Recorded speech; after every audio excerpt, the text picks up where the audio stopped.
Namastê! Bem-vindo ao maravilhoso mundo do autoconhecimento. Agora a gente vai falar sobre a quarta casa no mapa do Jyotish. A quarta casa, ela representa um monte de coisa. Ela representa relação com a mãe. Ela representa relação com terrenos e, digamos assim, bens portentosos, tipo um iate, sabe, coisas assim muito grandes, tá? E também a nossa relação de felicidade e tristeza interna. A casa 10 é a diametralmente oposta, é o lugar onde a gente age no mundo, é o lugar onde as pessoas conhecem a gente, é o lugar do meio-dia.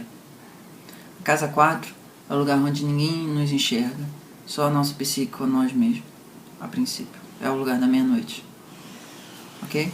Uhum. Então o inconsciente tá na casa 4. A nossa forma de sentir o mundo tá na casa 4. O quanto a gente é naturalmente feliz ou triste, alegre ou reclamão, confiante ou autoconfiante. Depende muito da estruturação da nossa casa 4, ok? Ela é a principal casa também da nossa vida espiritual, moksha. Ele é o lugar assim na nossa vida onde a gente vivencia a nossa espiritualidade de uma maneira mais intensa nessa vida. A gente vai falar sobre esse aspecto de sukha e dukkha. Sukha é o lugar ka, doce, su, apropriado, confortável. E dukkha é o lugar ka, desagradável, torto, triste. Ok? Tem um verso famoso do Ayurveda que é Hita Hitam Sukham Dukkam Ayustasya Hita Hitam. O Ayurveda ele fala sobre todas as coisas que trazem felicidade e tristeza para a nossa vida. O verso continua, mas o ponto todo é o seguinte. A casa 4, ela é o lugar central da nossa, digamos assim, comportamento basal de humor, ok?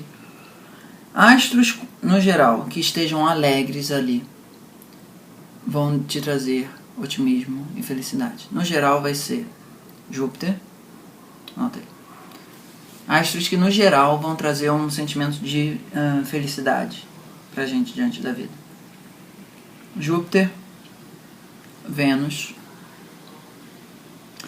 E aí, um pouco mais indefinido, pode ser também Sol, Lua e Mercúrio.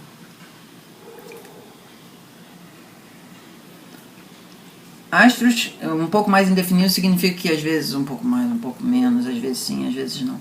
Astros que no geral vão ter a tendência a trazer um estado mais melancólico, amargurado, triste.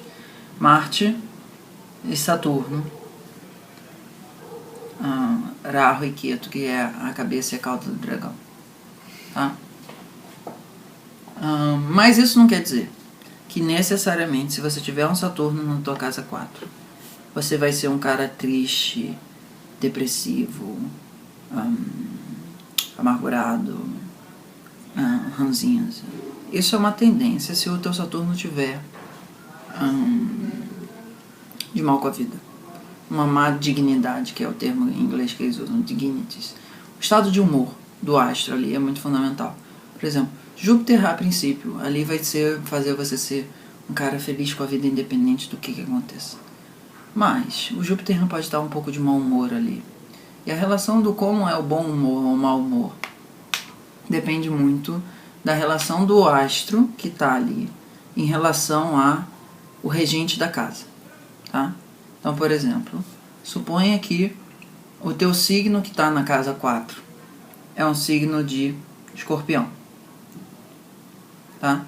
Escorpião é um signo bastante sombrio, soturno, no geral místico. Então, se esse signo estiver feliz, você vai ser uma pessoa que vai se comunicar com as entidades sutis. viver um mundo onde você e as fadas conversam e ter uma capacidade de escutar os sentimentos profundos das pessoas como ninguém na face da Terra consegue escutar. Talvez até um grau de capacidade de telepatia. Se o teu escorpião estiver aflito, você provavelmente vai ter uma capacidade de se sentir ameaçado e também envenenável, com medo, com insegurança, etc. e tal, certo? Isso vale para Áries até Peixes, ok?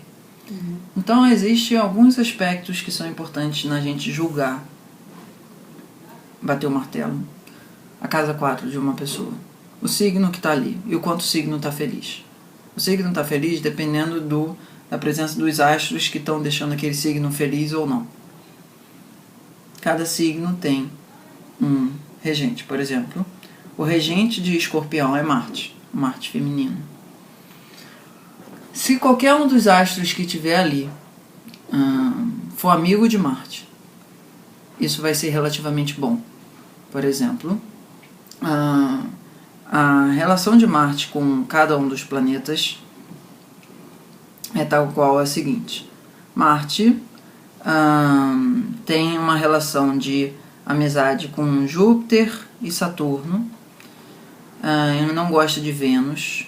E ele também gosta um pouco do Sol e da Lua, Mercúrio mais ou menos, tá? Então, por exemplo, eu falei antes que Saturno ali seria uma coisa meio difícil, certo? Mas se o Saturno tiver num signo de Escorpião, ele é um signo que é regido por um cara que gosta dele. É como se você estivesse alugando uma casa, digamos assim, num lugar desfavorável, mas o dono da casa, a princípio, gosta de você, e ainda que você more num bairro esquisito, o lugar que você mora dentro daquele bairro esquisito super funciona. Entendeu? Mais ou menos como é que são as filigranas? Não é um negócio assim. Mora no bairro de luxo, necessariamente você mora bem. Entendeu a ideia da coisa? Então, por exemplo, a relação do signo de Escorpião, regido por Marte. Se o Saturno está ali, relativamente Saturno está feliz. Então os atributos que é do Saturno de ser ranzinza, crítico, etc. e tal, vão se transformar num Saturno provavelmente mais voltado à responsabilidade e à ação, certo? Todos os astros têm uma filigrana de comportamentos, digamos assim, mais doces, agradáveis, aos mais ásperos e cruéis, ok? Essa é a ideia do que são chamados de astros benéficos e maléficos. Bom, até aí tudo bem. Tem também o aspecto do como os outros astros estão olhando para aquela casa e influenciando aquela casa mais ou menos, certo? Então, por exemplo, se você está aí numa configuração que a tua casa 4, suponha, é regida por Escorpião, regido por Marte, o signo de Escorpião é regido por Marte, tem um Saturno ali, e aí tem uma influência de Júpiter olhando ele, vai ser muito diferente de se, talvez, um Vênus olhando ele, porque a relação de Marte com Vênus é uma relação de inimizade. Uma relação de Júpiter com Marte é uma relação de amizade, via de regra. Aí vai depender também de onde Júpiter está, vai depender de onde o Vênus está, etc. e tal. É multifatorial o negócio, tá? Tem um outro aspecto que tem que ser considerado no status dos planetas, se ele está próximo do Sol demais, ele está sendo queimado, que é uma coisa que muitas vezes torna os significados diferentes. E também a ideia do retrógrado, para a gente avaliar como é que o planeta está se sentindo. Então, retrógrado, o planeta, ele, via de regra, a gente vai entender que ele está liberando coisas kármicas, coisas não necessariamente dessa vida, provavelmente não dessa vida, e fazem com que, aí, atenção, respira fundo. Tá tudo bem. Eu continuo viva, tá ótimo. Se há um astro ali que está retrógrado, normalmente as implicações daquele astro são mais difíceis de lidar e são mais intensas, certo? Existe um lugar no mapa, por exemplo, Saturno, ele é feliz em Libra, ele é exaltado em Libra, ele fica rajásico em Libra, ele é depressivo em Áries. E ele fica tamásico em Áries. E as casas dele, os signos dele é Capricórnio e Aquário. Ali ele fica mais dentro de si, mais sábio. Então, esses lugares assim, de exaltação, debilitação e própria casa são conceitos que tem na astrologia grega também. Tá? Existe um outro conceito no Jyotish que a princípio agora eu não vou falar, que é o lugar assim, onde o astro vê o mundo da forma como ele sente verdadeiro, que é Mula Trikona. Mas esses lugares eles estão relativamente em torno da nossa psique. A relação do astro com o zodíaco está muito mais relacionada à nossa psique, como a gente sente o mundo, e não exatamente como as coisas acontecem na nossa vida. A relação do astro com a casa está muito mais relacionada às coisas acontecendo na tua vida e não necessariamente como você está vivenciando elas. Por exemplo, você pode estar em Beverly Hills, todo mundo achando ótimo aquilo para você, só que você está se sentindo deplorável, querendo se matar. Então, uma coisa é como o mundo material se manifesta através das casas, outra coisa é como o mundo psíquico se manifesta através dos signos. Ok? E se um astro está retrógrado, ele é muito pior do que a debilitação. Muito pior significa que ele está debilitado no sentido de que ele está se sentindo mal. Ele só está fazendo coisa de ruim na tua vida, para que você seja forçado o máximo possível e intensamente a romper aquele ciclo kármico. No Jyotish, assim, um elemento extremo do tipo, você vai ter que encarar isso na tua vida, não vai ter jeito. Você não vai conseguir escapar disso. Isso vai ser uma questão central para o resto da tua vida, é um astro estar retrógrado. Retrógrado poderia, como é na nossa interpretação da astrologia grega, via de regra, é só uma coisa que está mais intensa.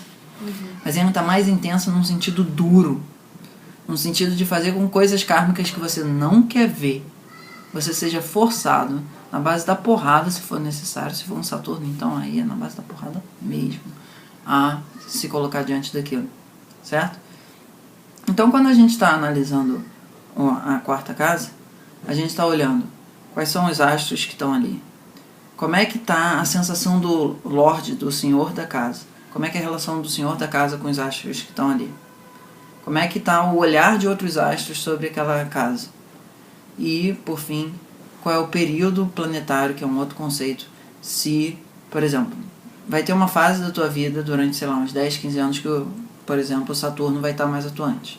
Aí nessa fase, essa casa onde o Saturno está, vai ser muito mais ativo do que nas outras fases. É como se você tivesse um conceito assim, 120 anos é teu período de vida no Jyotish a princípio. E vai ter períodos de 6 a 20 anos, por exemplo, o Sol é 6, o Vênus é 20, tem uns... Os outros 7 são diferentes, tem um que é 17, tem um que é 12, etc. e tal, onde aquele astro é o mais importante do teu mapa, no sentido de que está mais ativando as coisas na tua vida. Então nem sempre, digamos assim, aquela questão daquela casa vai estar muito relevante na tua vida agora. Bom, isso tudo faz com que a gente tenha uma capacidade de olhar o quanto a pessoa tem felicidade espontânea diante da vida, tristeza espontânea diante da vida, autoconfiança diante da vida, falta de confiança diante da vida, perseverança diante da vida, imperseverança, né? Fraqueza, sei lá qual é a palavra que seria para usar. O nosso ambiente psíquico profundo é avaliado e avalizado, via de regra, pela nossa quarta casa. Ok? Sobrevivemos? Ótimo. Não sou eu quem me navega é o mar.